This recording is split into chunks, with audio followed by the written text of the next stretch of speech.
John, we'll start on the left here. Hi, Jalen, Meyer, Gomez. First of all, congratulations for being here again. And this is kind of an off question, but being that you have, and I know you've been asked about this before, but just the empowerment of women through your marketing team, your staff, your agents, and now all of the opportunities that women have, you know, just around the country when it comes to sports. How important is it for you to continue to support women? Well, it's something that happened very organically. Really just seeking out for the best, and that's how it happened. And I have a lot of confidence in my team and everyone that supports me. And everyone push their best foot forward.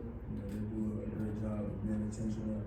And honestly, for me, it's an eye that I don't have that I'm able to lean on in certain situations. And so that's something I value heavily.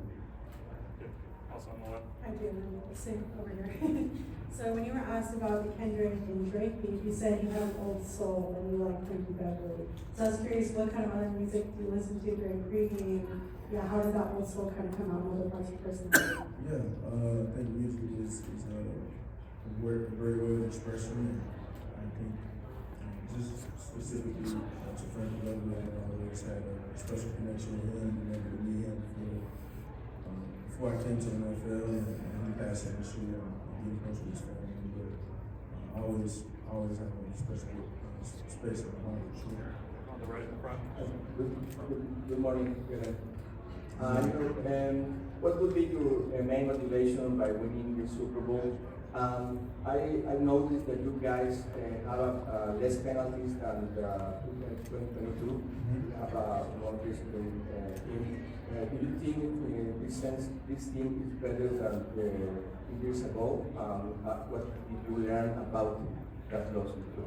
Yeah, I've always said that every team is different. You know, and I think personally and individually for all the guys on the team, every year requires a different version of that player. And for us, we've got a ton of different players on our team, a lot of young players starting, playing pivotal roles and everything. And so you just have to navigate that and find your way as a team for that year. And so we've been able to play disciplined ball, we've been able to play ball, we've been on the same page and find ways to win. And it's been important to bring that in more time. Okay, in the back right. Jalen, a lot of players said that this year's team is far more connected than last year, even the team that went to the Super Bowl 2 years ago. What have you seen in terms of that connection? Why is that so important? Well, I say to that, I think a big part of it has to do with the Georgia background on defense.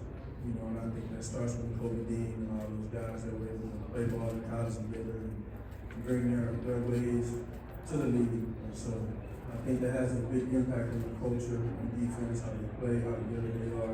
And I think that kind of seeps through the team in many ways. Okay, on the left. Hi, Jalen. I'm glad to see you back in the big game. I talked to Chris Jones earlier, and obviously he's the anchor of that Chiefs defense. And of course, you're familiar with Steve Spagnuolo. Saw him a couple of years ago. How much respect do you actually have for that Chiefs defense, knowing full well that Steve Spagnuolo is one of the best defensive coordinators in the league, and Chris Jones and that rest of that defense? Because this is a good group, and I'm sure you're probably got to be poised for this challenge. Yeah, well, it's a great team that's been doing it for a good minute now, you know, and led by him. Coach Spaz, he's a great coach, pushes players in good positions to make plays, and everybody plays hard, so you can tell that they got a good thing going, and been having a good thing going, been able to evolve over the years and still find ways to win and be efficient on defense. So do you feel the familiarity factor from a couple of years ago will make it a little bit easier for you to prepare for this time around? No, I think competitively everything changes and evolves as it goes, and so you got to reassess it from where you are in the game. Okay, also on the left. Hi, Jalen. Dr. Grosinger, Philly, Sports Doc, great to speak to you.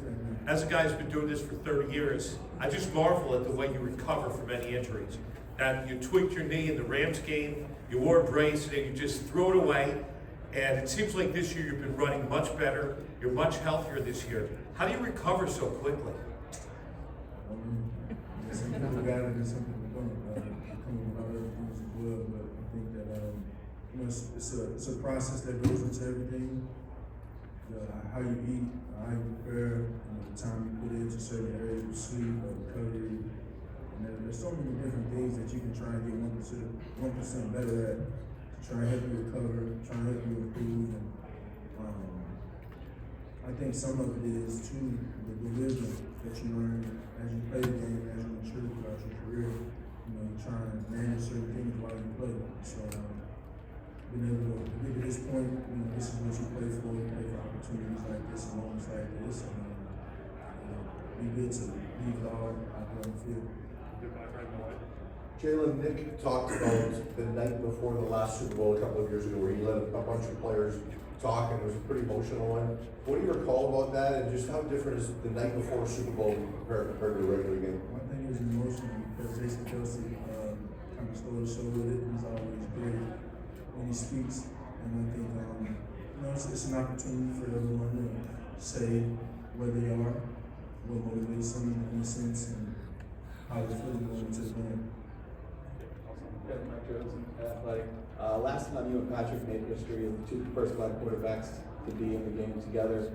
Not much mention of it now. Does it still carry any significance? And is there anything that the plight of the black quarterback can teach the NFL when it comes to coaches and GMs whose numbers are still kind of sparse? Yeah, well, it's not mentioned as much now, and it's history again. It's funny to see that it's the two of us again doing it, but nonetheless, just embracing the opportunity, embracing that stage, and knowing that torch you carry for all of us. I literally just got a text from someone that is a quarterback, aspiring quarterback, professionals, talking about just leading the way and paving the way for the young black teams coming up. And that means a lot, because I know everybody's always watching. But from to the second part of your question, just thinking about leadership, thinking about those abilities and being able to lead a group of men is something that many people didn't think that a person like myself is capable of, especially as time is evolving. I think there are certain barriers that you still trying to overcome. It's a blessing. It's an opportunity that I don't take for granted, and you do it for moments like this. Jalen on the right. Jalen, you've been with the Eagles for 5 seasons now. During your time in the city of Philadelphia, what have you come to love about the city of Philly? I think the passion oozes out. The passion oozes out. I play the game that I love here. I didn't know where the journey would lead me. I didn't know where I ended up playing, but definitely couldn't imagine being here. Go Martin on the right. Hey, Bill. Obviously, in your college and NFL experience, you've had many different play callers. I know you talked about it quite a bit, but what is the hardest thing about adjusting to a new play caller, and how long did it take before you kind of felt comfortable this year with counting in this system? Yeah, my approach in any change is to approach it, be diligent with it, be diligent, have open arms, have an open mind, and take in coaching that I can, take in new ideas that I can, so I can try and further develop myself. And, ultimately, I'm taking all these things in so I can find ways to win and lead the team victories. But I think knowledge is everything. And all of the coaches that I've been able to learn from have brought great things to me. And so, however things go, my mentality is going to always be to be a sponge. And take in what I can so I can improve and help the people around me improve what I want. Go front. In the tunnel right before the game on Sunday, what's one piece of advice was going to be the main thing on your mind in the tunnel right before you went out on Sunday? Just taking it at a time. And on the left, blue. Jalen, obviously lower body strength has played a big role in you being so successful with your push. There's a lot of rumors out there. How much are you really kind of squatting and how much are you deadlifting? What are kind of your numbers these days for those? Some things are kind of just there. Some things are just there. So I don't put myself in those positions as much as I used to. But it's obviously still there. Keep Dave on the right. I know you're not very stats driven, but personal legacy, is that something that drives you? Winning is what drives me. Nothing more than that? In the back, number 3. Jalen back here. This is your second Super Bowl. You have a lot of other teammates that this is their first Super Bowl. Do you have any sort of like special, message to them or anything in the locker room that you tell them to kind of help ease those nerves if there are any? Yeah, I just encourage everyone to stick to the routine, to stick to the script of what they've been doing to get to this point. And we want to try and treat it just as you treated every other game, every other moment. And it's kind of the approach. There's a lot of room around here. There's a lot of external things that really don't matter in the sense of what we're coming to accomplish. So just keep them right there and everything. Yeah, on the right here, John. Hi, Jalen. Playing for Alabama and Oklahoma playing for Alabama and Oklahoma with Coach Saban and Riley, what has led to your success to being at your second Super Bowl? I relation to those guys, man, coming in and being able to learn, just learn. Went to Alabama because there was something about the process that just got me. How Coach Saban was, and over time, I didn't realize I was more like it than many people realized. And it was just a great experience of development, maturity, adversity, and all of those different things. And I think being in Oklahoma, it was opening this new door of seeing football in a different way, and being with Coach Riley, and seeing coaching and success in a totally different way, but yet still find yourself in great territory. So, very fortunate for those experiences of my career. It's gave me a ton of value. It's helped me get where I am today for sure. We have time for 2 more, so we'll start in the back here. Hey Joe, have you went back and watched the tape of the last Super Bowl?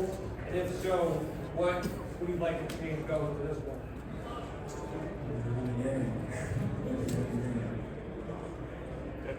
Hi, you were talking about preparation. How has the preparation changed for the Super Bowl from the other one? Yeah, well, you want to treat them all the same. You want to treat them all the same, and not just every game is a big game. So we got another opportunity to do it, and we work very hard for this moment and to be the last man standing. So we just want to put our best foot forward. We got another opportunity to get better at practice today, and just take advantage of it and keep stacking. Thanks, John. Thanks, everyone.